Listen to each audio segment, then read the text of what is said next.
Hello guys, good afternoon.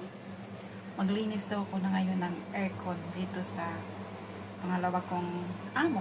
So, kailangan natin sundin ang kanilang gusto para magpatuloy tayo sa ating trabaho.